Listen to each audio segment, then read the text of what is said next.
Howdy, everyone. Santosh here with day 16 of COVID quarantine time, day 16.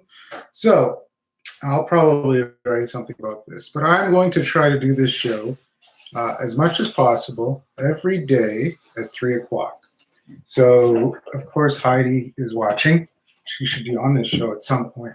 So that's my goal, is to do the show every day at 3 o'clock from right here, my house, my home office. And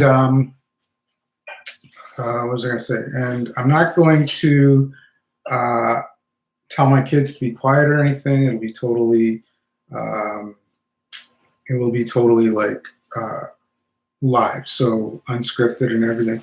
Let's see who's here. Jill, Harriet, Soledad. Hi, Soledad. Hi, Heidi. Okay. And as usual, you can comment, you can ask questions or whatever, and I'll do my best to interact with you. So today, and I say we're in day 16 because I'm going by when the executive order came down in my state, in New York, which was on March 15th. So March 15th at 8 p.m., the executive order came down to basically to quarantine everyone, that we all had to be confined to our homes, not go out at all. No tea today. Oh, Soledad, I do have my tea. Sorry, here. There's my tea, my Bewley's Irish breakfast tea. I'm enjoying a nice hot cup of tea. Please post what tea you're drinking during quarantine. Oh, I changed the name. Before it was, I think it was COVID captivity tea time or COVID quarantine tea time. But my very smart niece who lives in Regina, Saskatchewan, she said, why don't you call it COVID quarantine time? So it is COVID quarantine time. And I will credit my niece, Mira, in Mira 9 in Regina, Saskatchewan. Oh, my tea got a little cold. So I'm saying it's day 16 because it is 16 days since the edict went down that we can't leave our houses unless we want to go to the grocery store or something like that. So day 16, so far so good. I've left the house a couple of times to PG Tips. Oh, Heidi's got PG Tips. Chris is watching. Chris, hope you're enjoying life at home, if you're at home right now. So this is what I wanted to talk about today. Today, I wanted to talk about, I don't know how to really phrase this. Maybe I'll talk about the story first. So the story I want to talk about today is about a pastor in Tampa, Florida. Let's see. And I'm going to read this off of the Tampa Bay Times website. This was posted yesterday. So it says, pastor of Tampa church that held 2 large Sunday services. So there's this pastor named Rodney Howard Brown. And believe it or not, I've actually seen this guy live. I saw him live in Vancouver like 20 years ago or something like that. And at that time, he was based out of South Africa, called the Laughing Pastor, because apparently when he got filled with the Holy Spirit, or if you were around him and he got filled with the Holy Spirit, everybody would start laughing really, really loud. And so he was kind of famous for that. Then I never heard about him again until recently. He kind of emerged. He kind of became an advisor to Trump. I think he prayed in the Oval Office once or something like that.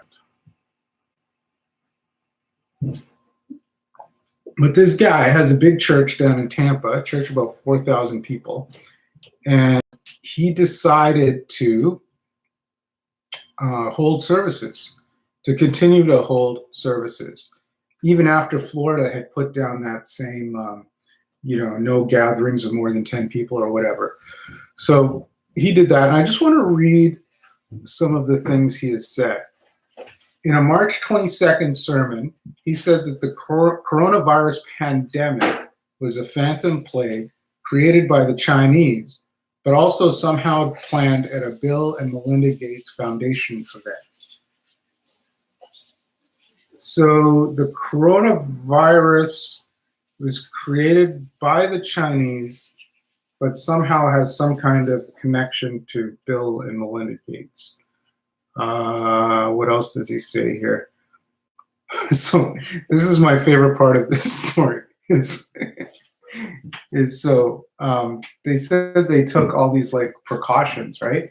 And this is what he said on Facebook on March 27th. The Lord has helped us secure our congregation.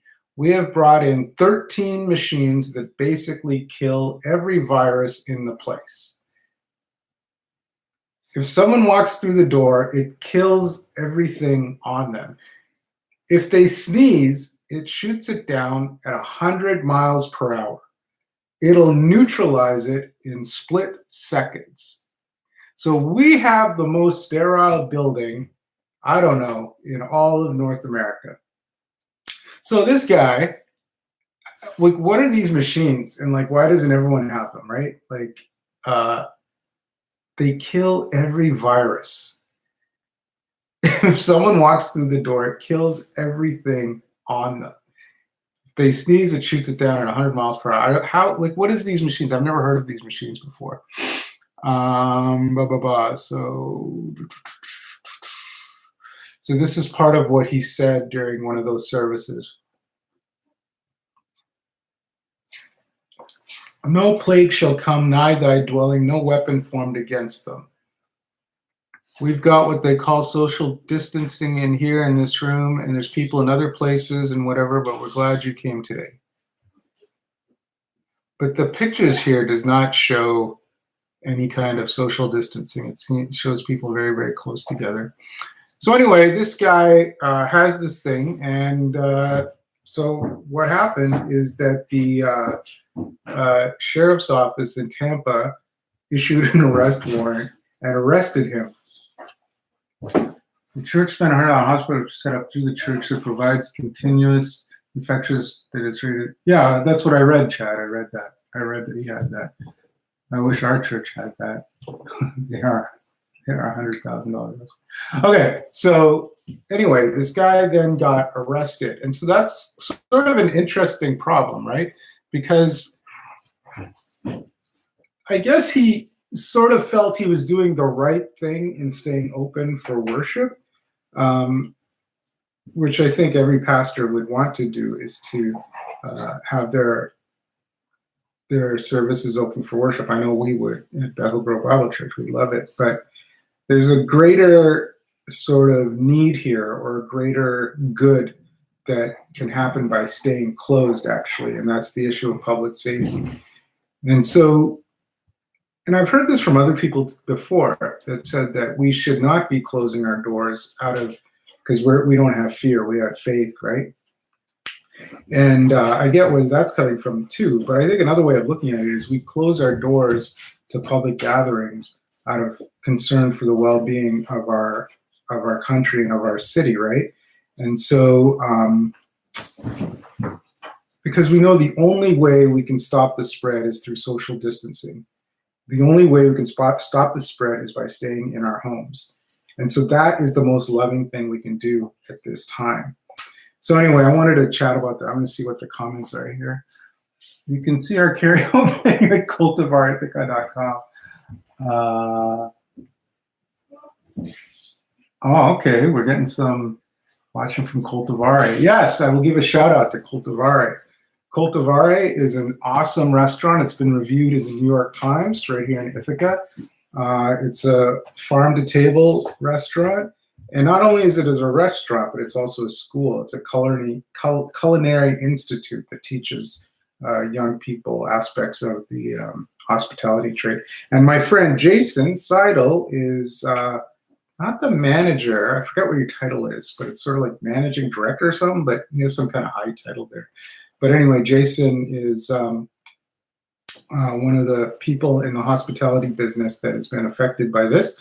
But like many others, he is very creative and adaptive, and they have curbside pickup. So they have a very good menu, and you can check it out. So I don't think we've ordered there yet, but I know we plan to, so that'll be good. So anyway, that was my little spiel about the guy in Florida who, unfortunately, despite spending $100,000 on his magic virus-killing machines, ended up in jail.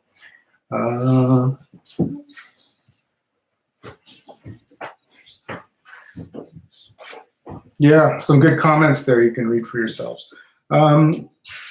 So today, well, I'll just tell you, okay, that's all I wanted to talk about, but I'll tell you also what I did today. So today on Tuesdays, so I'm preaching this Sunday at Bethel Grove Bible Church. And the week before I preach, or the week that I'm preaching, I usually block out Tuesday completely as a study day, so I don't have any meetings. And it'll be a day I won't take any calls, won't check any emails or anything like that. And I will spend the whole day just studying the passage. So I'll tell you, I'll give you a preview of what I'm doing this Sunday. Well, actually, I'll tell you how I prepare. I don't know if you care, but some of you might find this interesting. So what I do is I print out the text. So today, I actually have two texts for this Sunday. This coming Sunday is Palm Sunday, which is when Jesus enters Jerusalem on a donkey, and the crowds wave palm branches as he enters. And so the text from the New Testament will be John chapter 12, verses 12 to 19. And the text from the Old Testament is Zechariah chapter 9, which is a prophecy of Jesus entering Jerusalem on a donkey. And so what I do is I print them up. So I printed up both the texts here. For the New Testament text, I'll print it up in Greek, or else, actually, I don't think I have I don't have my Greek New Testament here, so I'll have to go back to my office and get it. So I'll print it up in Greek, or I'll have my Greek New Testament, and then I'll just read through it for about an hour or so.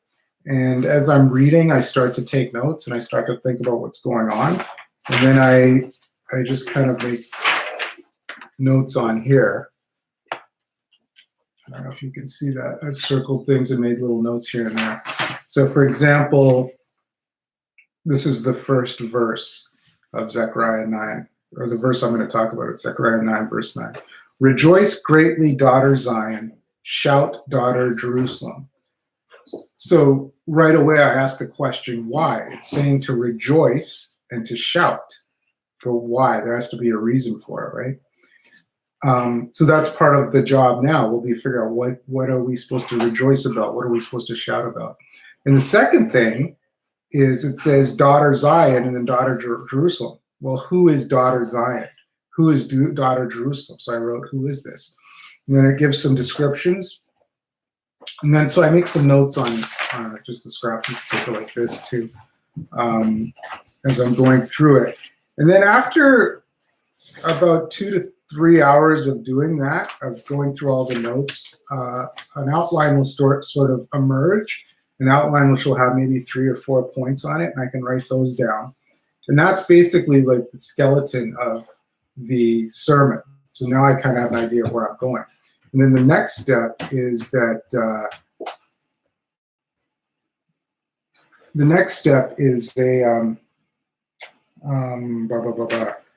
then I would go to the commentaries and texts and dictionaries and stuff like that, and I would get more information. So for example, a good commentary would tell me who daughter Zion is, who daughter Jerusalem is.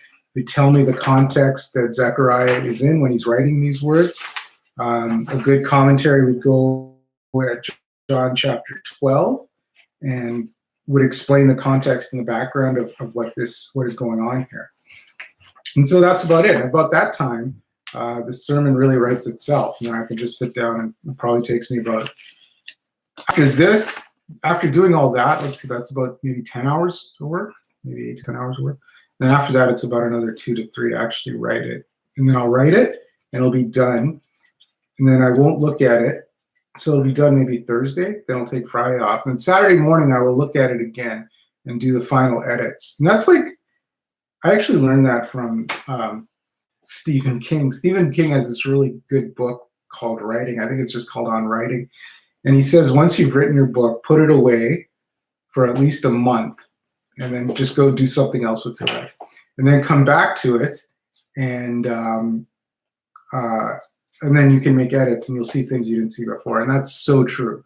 because I'll see a bunch of things I didn't see before, things I could be doing better, things that could kind of communicate a little bit better.